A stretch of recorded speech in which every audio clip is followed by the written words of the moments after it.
기억의 세계사라는 관점에서 본다면 그 국가 권력은 어떤 방식으로든 여하튼 사회적 기억에 개입하고 싶어 하는 유혹을 뿌리치기가 어려웠던 것 같습니다. 특히나 2차 대전 이후의 그 세계사적 관점에서 그 기억이 형성되는 과정을 보면 굉장히 정치적으로 그 기억의 프레임들이 짜여지는 것 같습니다. 예컨대 냉전 체제에서 소련의 영향권에 있던 동유럽 국가들에서는 이른바 자본주의 혹은 제국주의, 서유럽이 혹은 미국이 저질렀던 범죄 행위는 결사적으로 기억하는 반면에 소련이라든가 스탈린주의 범죄라든가 혹은 적군이 저질렀던 범죄에 대해서는 깨끗이 잊어버리게 되고, 반대로 서유럽에서는 오히려 연합군의 공습이라든가 혹은 이 제국주의가 가했던 그러한 침략이라든가 그러한 가해 행위에 대해서는 깨끗이 잊어버리고,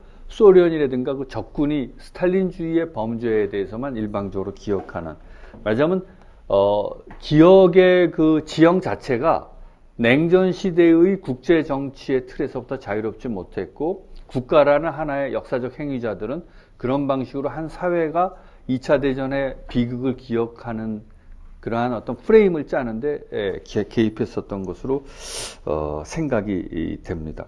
그래서 뭐 2차 대전 이후의 기억의 역사를 보면은 기본적으로는 1989년 베를린 장벽이 무너지고 90년 이후에 탈냉전의 시대에 이르기까지 냉전 시대의 기억의 그 구도는 철저하게 그 냉전의 논리에 의해서 이렇게 관리되거나 혹은 냉전의 논리에서 포박된 기억이었다고 얘기할 수 있을 것 같습니다.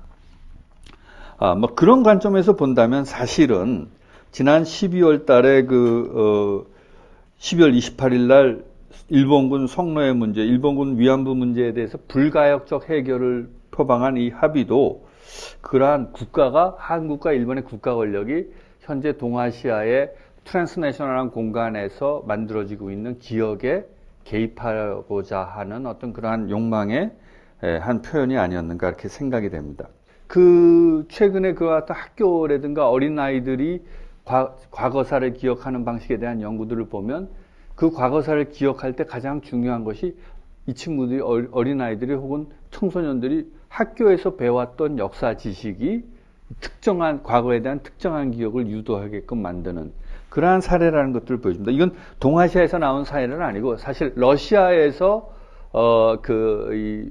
러시아의 그 학생들이 2차 대전을 기억하는 그 모습들에 대한 어떤 굉장히 엠피리컬한 연구를 하다 보니까 이 아이들이 2차 대전을 기억하는 거 예컨대 미국의 역할은 완전히 없어져 버리고 러시아만이 나치와 싸웠다라는 식으로 이제 그런 해석이 지배적인데, 그것이 가능한 것은 역시 어려서부터 배운 역사가, 러시아사가 그와 같은 2차 대전을 그렇게 기억하게끔 유도했다는 거죠. 그래서 그것을 그 내러티브 템플릿이라는 용어로 정리를 하는데, 그렇게 본다면 이 동아시아에서 이런 교과서의 문제라든가 뭐 80년대부터 계속해서 교과서 논쟁이 있어 왔습니다만은 그것 역시도 단순히 누가 더 역사적 진실을 얘기하고 누가 거짓말을 하느냐의 차원을 넘어서서 어떠한 역사적 기억을 만드는데 서로 다른 역사적 행위자들이 어떠한 기억을 더 선호하고 어떤 기억을 더 버리려고 하고 하는 그러한 기억의 정치가 구성되는 맥락에서 어떤 역사 논쟁도 볼 수 있지 않을까 하는 게 제 생각입니다. 그래서 이 2차 대전 이후에 유럽이건 아시아건 이들이 얼마나 사실은 국가주의가 요구하는 그와 같은 네이션에 갇혀 있는 그런 기억들을 만들어 왔는가 하는 점을 한번 짚어 넘어가야 되겠다는 생각이 듭니다. 독일, 우리가 이 2차 대전 과거 청산의 모범적인 예라고 얘기하고 있습니다만은 가령 깜짝 놀랄 만한 그러한 그 여론조사 통과들이 나옵니다. 1946년에 11월 달에, 이건 아직 독일이 갈라지기 전에, 이때 한 여론조사를 보면 거기 여론조사 응답자 36%가 유대인, 폴란드인 그리고 기타 비아리아인들을 절멸시킨 것은 독일인들의 안전을 위해서 불가피했다. 46년도에. 그 다음에 52년도에 또 서독에서 한 여론조사를 보면은 역시 비슷한 비율의 숫자들이 맞으면 그러니까 홀로코스트라는 표현은 그때 안 썼습니다만은 유대인들의 그러한 유대인들을 독일로부터 추방시켰던 그러한 것들이 독일을 위해서 자랑스럽다기보다는 독일의 미래를 위해서 불가피한 일이었다라는 식의 여론조사의 그 응답들이 51년도까지 나오고 있습니다. 어쨌거나 쭉 이렇게 오랜 동안의 그 반유대주의의 그러한 그 역사가 동유럽에도 있습니다. 그래서 이게 챈트룸 바단 오피니 스포에츠니라고 그래갖고 폴란드의 여론조사 기관인데요. 이것들을 보면은 예컨대 2005년의 여론조사를 보면 폴란드 민족이 유대인들보다 더 많은 고통을 받았다라는 게 37%대 17%입니다.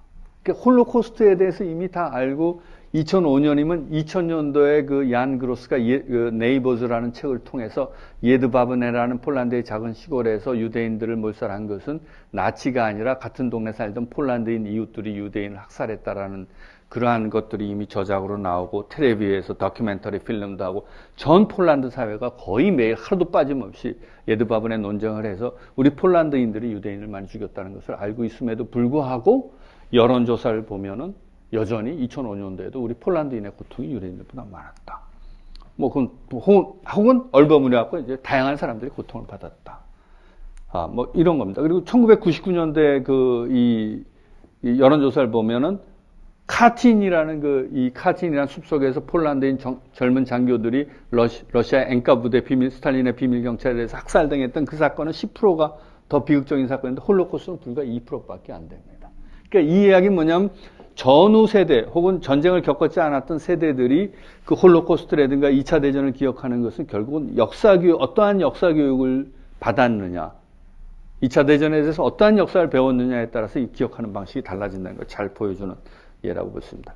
그 다음에 이들 유대인들뿐만 아니라 비유대계 타자들 역시도 이러한 기억 속에서 굉장히 배제돼 왔습니다. 이 나치의 강제 노동 희생자들이 처음으로 그들에 대한 어떤 배상법이 통과된 건 2000년도 들어서의 일입니다. 그러니까 적어도 1999년까지는 강제 노동에 대해서는 서독에서도 전혀 얘기가 되지 않았다는 거죠. 또 그 다음에 제일 쇼킹한 건 이거 독일의 전쟁 포로들 중에서 독일로 귀환한 포로들에 대한 이야기입니다. 최근에 이게 밝혀졌는데요. 이 카메라든 신더라고 그래갖고 그 50년대 중반에 이제 아데나워가 모스크바를 방문해 갖고 이제 소련에 남아있던 모든 전쟁 포로들을 이제 독일로 귀환하게끔 한다 해서 54년, 55년 이제 모든 전쟁 포로 살아있는 전쟁 포로들이 독일로 들어오게 되는데 이 독일로 들어왔을 때 이들에 대한 재판이 시작이 됩니다. 근데 어떤 재판이냐 하면 소련의 포로 수용소에 있다가 소련의 엔카부대하고 협력해서 그 포로들 중에 SS라든가 나치 친위대원들을 정체를 끄집어내갖고 소련의 비밀경찰에게 남겼던 그러한 그 포로들을 이거는 민족 배반자, 동료를 배반한 자, 동지를 팔아먹은 자죠. 쉽게 얘기하면. 이들에 대한 재판이 벌어지게 되는데 놀라운 것은 50년대 이 재판을 보면 나치 동조자들보다 이 소련의 포로 수용소에서 나치 그 SS 대원들의 정체를 넘긴 이들 동료를 팔아먹은 자들에 대한 형량이 훨씬 높습니다. 그래서 50년대 독일 이 재판을 보면은 나치의 그 동조자들, 나치의 범죄자들보다는 오히려 이 동료를 배반한 자들에 대한 이 형벌이 훨씬 높다는 그러한 놀랄만한 그러한 연구들이 나오기 시작하게 됩니다.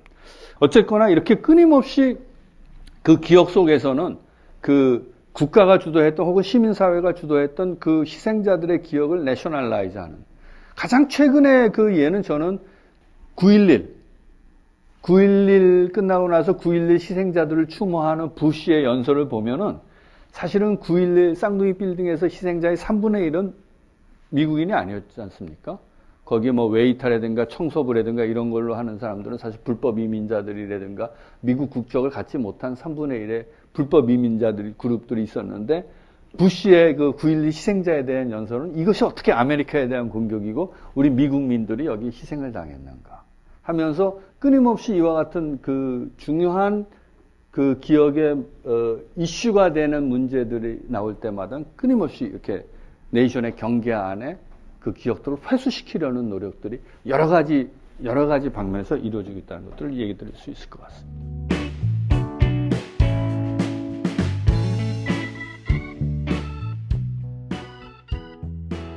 국가가 개입하려는 그러한 기억의 정치와는 반대의 지형에서 그야말로 국경을 넘는 연대에 입각한 기억을 만들려는 노력들도 의외로 끊임없이 있어 왔습니다. 단지 우리가 그것들을 기억하지 못해왔던 그런 느낌이 강하게 됩니다. 역시 중요한 것은 60년대 베트남의 반전운동이 그러한 그 홀로코스트의 기억을 다시 끄집어내는, 그래서 버트란드 러셀의 이 시민법정 같은 것들이 미국에 있는 민권운동가들이 만들어낸 시민법정을 끌어들이고, 저는 나중에 보면 우리 2000년도에 동경에서 열렸던 그 국제여성 전범재판, 그 일종의 이것도 시민법정인데 그것도 역시 러셀의 시민법정의 어떤 하나의 형식의 그 계승이라고 얘기할 수 있을 것 같습니다. 그리고 이때 이제 장폴 사르트르 같은 사람이 러셀의 요청에서 이 커뮤니티에 들어오면서 그러다 보니까 결국 그럼 이게 이 홀로코스트 문제뿐이냐? 그럼 프랑스의 식민주의자들이 알제리에서 했던 그와 같은 그 잔학상 같은 거는 어떻게 얘기되냐? 그래서 식민주의의 문제에 대한 그 감수성으로 이것이 발전하게 되고, 더 흥미로운 건 이 양반들이 그 텔포드 테일러라는 이 텔포드 테일러는 누구냐면 뉘른베르크 법정에서 미국 측 검사를 했던 인물입니다. 그래서 너도 들어와라. 너 거기서 검사하고 인간에 대한 범죄, 인류에 대한 범죄에 너 기소를 했는데 그럼 베트남에서 벌어지고 있는 일에 대해서 너도 얘기를 해야 되지 않느냐. 그러니까 이 텔포드 테일러가 뉘른베르크 앤 베트남이라는 책을 쓰게 됩니다. 그래서 이 베트남에서 벌어지고 있는 미군의 그 잔학상과 나치의 홀로코스트가 사실은 어떻게 연결되는 걸까요? 그 다음에 역시 저는 1990년대 그 르완다, 특히 예전에 유고슬라비아에서 벌어진 인종청소가 굉장히 중요한 의미가 있다고 생각합니다. 왜냐하면 예전에 우리 홀로코스트라든가 뭐 다른 2차 대전 때 아시아 태평양 전쟁에서 일본군의 잔학상이라든가 이런 것들은 책으로만 보는 거잖아요. 기케야 사진 정도인데 이 90년대는 이미 CNN 혹은 그 알자지라니 이런 데들이 나오면서 또는 뭐 BBC나 이런 데서 전부 이 현장 중계를 하잖아요. 손으로 드는 카메라 현장 중계를 하니까 이 에스닉 클렌징이라든가 거기서 벌어지는 폭력 행위를 사람들이 현장에서 보니까 거기에 대한 분노라든가 거기에 대한 어떤 감수성이 책으로 읽을 때하고는 또 비교할 수 없을 정도로 굉장히 강해진 면이 있는 것 같습니다. 그래서 그때 어떻게 보면 이 유고나 르완다를 겪으면서 홀로코스트에 대한 기억들이 더 코스모폴리탄화된, 더 세계화되는 그러한 경향들도 나타났다고 얘기할 수 있습니다.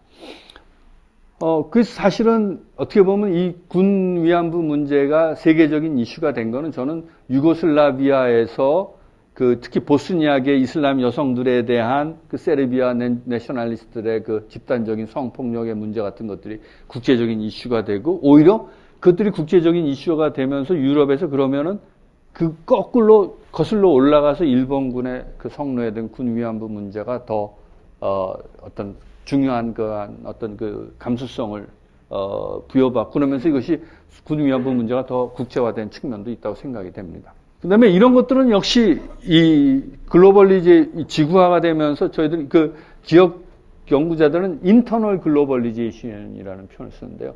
그러니까 내적인 국제화라는 거죠. 그 내적인 세계화는 뭐냐면 특히 이 기억들이 이동하기 시작했다는 겁니다. 예컨대 2011년 뉴욕에서 그 퀸스버로 컬리지의 쿠퍼버그 홀로코스트 센터에서 한국의 그 전 군 위안부 할머니들과 홀로코스트 생존자들이 모여서 서로 얼싸안고 이렇게 해우하는 그런 감동적인 장면이 전개된다든가. 근데 여기도 역시 이것이 벌어지기 전까지는 정대협의 역할도 컸지만 사실은 여기에 이민해 있던 한국계 미국인 혹은 한국계 캐나다인 여성 액티비스트들이 굉장히 중요한 역할을 합니다. 그래서 이들은 볼 땐 이민 생활에선 어떻게 보면 인종과 젠더라는 이중적인 그와 같은 어떤 이 차별을 경험했던 이 집단들이 자신들의 그 북미에서의 경험을 이 컴포트 위민, 이 군 위안부의 문제로 이렇게 끌어들여서 만드는 그런 측면도 보여집니다. 그러나 이것들만 얘기하면 너무 낙관적이에요. 기본적으로는 역시 또 탈냉전 시대의 롱 디스턴스, 이 원거리 민족주의 같은 게 굉장히 강합니다. 가장 역시 이 앞거는 이스라엘의 세습된 희생자 의식인데, 이 통계가 지금 1992년 서베이를 보면 이스라엘 사범대학의 학생들에 대한 서베이인데, 응답자의 80%가 자신을 이스라엘의 아이덴티티는 홀로코스트 생존자의 아이덴티티로. 그러니까 이 아이들 같으면 되게 60년대에 태어난 애들인데 자기들 스스로도 홀로코스트의 생존자라고 생각하는, 왜 이와 같은 착시 현상이 벌어지는가? 이건 역시 기억 행위에 개입하는 하나의 그 내러티브 템플릿가 역사 교육이 이런 식으로 이루어졌다는 것을 잘 보여주는 게 아닌가 이렇게 생각이 됩니다. 그래서 이 정도면 이거는 빅티무 정도가 아니라 빅티무스를 근거로 한 내셔널리즘이라고도 얘기할 수 있지 않겠는가 해서 처음으로 빅티무 내셔널리즘이라는 말을 한번 써봤습니다. 근데 실질적으로 그 빅티무 내셔널리즘이라는 그 프리즘으로 보니까 제가 그걸 갖고 뭐 강연을 여러 군데 많이 다녔는데 강연 다니는 나라마다 야 이거 우리 얘기다. 뭐 유고 사람들은 뭐 심지어는 핀란드 같은 데서 이거 우리 얘기다.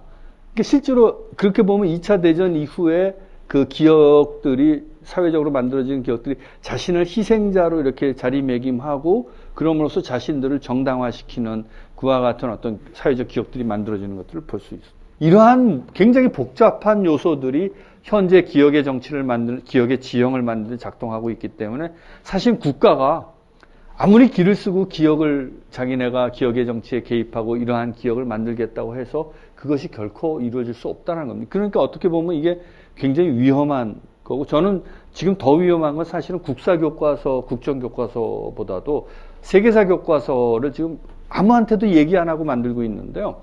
저한테 흘러나오는 얘기는 2차 대전의 역사를 해석할 때 어떻게 지금 얘기하냐면 네오나치들 식으로 마치 이 적군의 적화 위협으로부터 지키기 위해서 2차 대전이 일어났다는 식으로 지금 네오나치 해석 같은 것들이 자꾸 들어가려고 해서 거기에서 이제 지금 갈등이 있는 게 저한테 뭐 제보 같은 것도 들어오는데 제가 증거를 달라고 했더니 증거를 못 준다고 그러더라고요. 근데 왜 이게 문제가 되냐 하면 국사교과서, 한국의 국사교과서가 어떻게 썼는지 사실은 일본 정도나 관심이 있지 세계 여론은 큰 관심이 없습니다. 저 사람도 아직도 국정을 쓰네 하는 정도의 관심이죠. 그런데 만약에 세계사 교과서의 2차 대전에 대한 해석이나 이게 이런 식으로 된다면 이거는 진짜 이게 국제적인 그 스캔들이 될 수 있는 문제라고 생각이 돼요. 그래서 저는 국사교과서는 국사교과서라고 쳐도 세계사 교과서가 지금 어떻게 만들어지는가. 그거는 왜냐하면 미국이나 서유럽이나 동유럽이든 다 여기에 대해서 자기 스테이크가 걸려있는 문제고 이것을 어떻게 기억하느냐에 따라서 그 사회를 이해하는 방식이 달라지거든요. 그래서 지금 이 교과서의 문제나 이런 것들도 우리가 누가 옳은 해석을 하고 누가 틀린 해석을 하느냐의 차원을 넘어서서 어떤 기억이 우리에게 필요하고 이러한 기억들, 각각의 서로 다른 기억들이 가진 정치적 함의와 역사적 함의가 무엇인가를 좀 더 고민하고 이해해야 되는 상황이 아닌가 그렇게 생각하겠습니다.